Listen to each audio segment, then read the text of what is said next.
Assalamualaikum warahmatullahi wabarakatuh. Perkenalkan, nama saya Uswatun Hasanah dari kelas TIB semester 6. Baik, di sini saya akan mempresentasikan tentang memahami interior routing dalam jaringan komputer. Yaitu interior routing adalah metode pengaturan lalu lintas data dalam sebuah jaringan komputer yang beroperasi di dalam satu sistem otonom atau area administratif yang sama. Tujuannya adalah untuk menentukan jalur terbaik agar data dapat mencapai tujuan dengan efisien dan optimal. Konsep ini sangat penting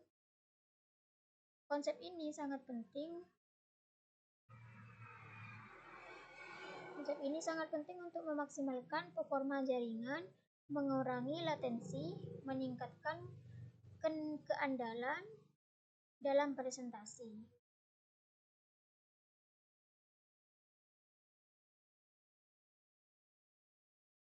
Selanjutnya, ada prinsip interior routing.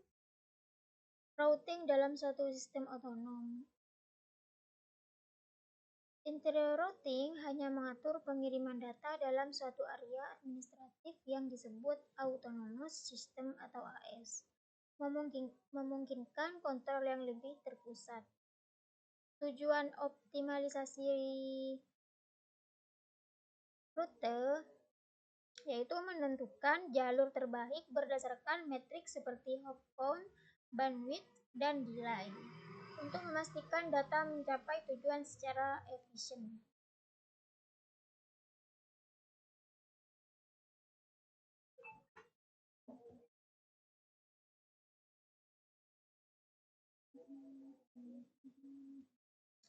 Selanjutnya, konsisten dan keandalan, yaitu menjaga stabilitas jaringan dengan mengadaptasi perubahan secara dinamis agar rute yang dipilih tetap andal. Selanjutnya ada protokol routing interior populer, yaitu RIP atau Routing Information Protocol.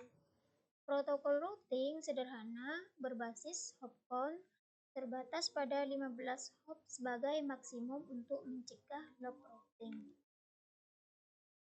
Selanjutnya ada OSPF, yaitu Open Shortest Pathways. Protokol link state yang menggunakan algoritma Dijkstra untuk menentukan jalur terpendek berdasarkan biaya link.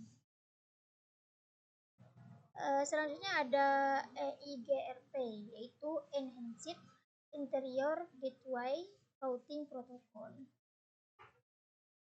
yang berpengertian protokol hibrid yang menggabungkan fitur distance, fitur link state, menyediakan konvergensi cepat dan stabilitasnya tinggi.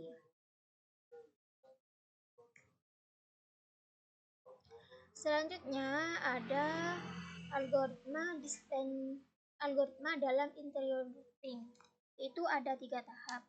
Yang pertama ada distance vector, yang berpengertian algoritma yang mengandalkan informasi jarak dari tetangganya untuk menentukan rute terbaik. Kedua ada link state. Setiap router membangun peta topologi jaringan lengkap dan menghitung jalur terpendek di dalamnya menggunakan algoritma seperti Dijkstra. Dan yang ketiga ada hibrid.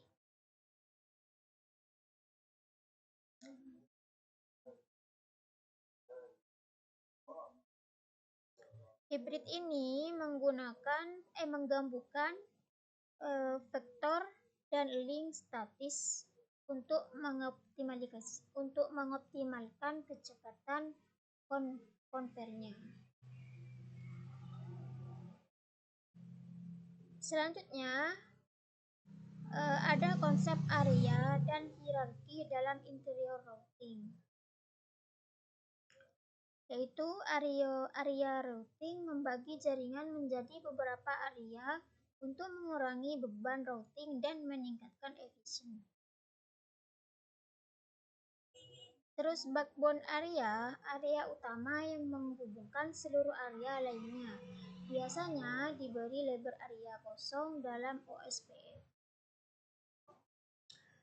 Router area border, router yang menghubungkan satu area dengan meneruskan informasi routing antar area.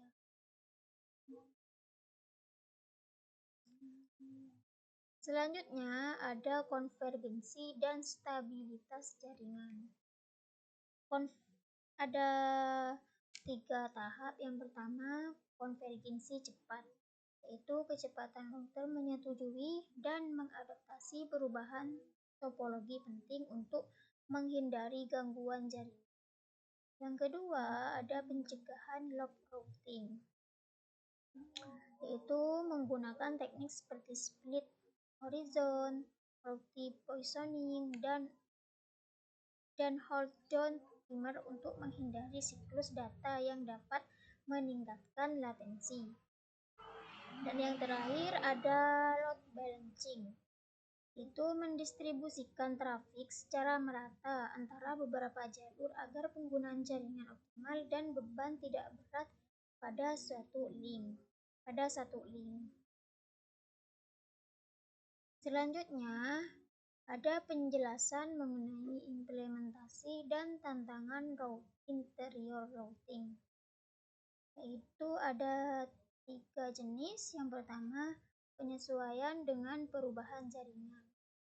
Nah, di sini interior routing harus mampu beradaptasi cepat terhadap perubahan topologi akibat penambahan atau kegagalan perangkat. Kedua, ada tantangan skalabilitas, yaitu memperbesar jaringan membutuhkan desain routing yang efisien agar tidak terjadi bottleneck atau overload router.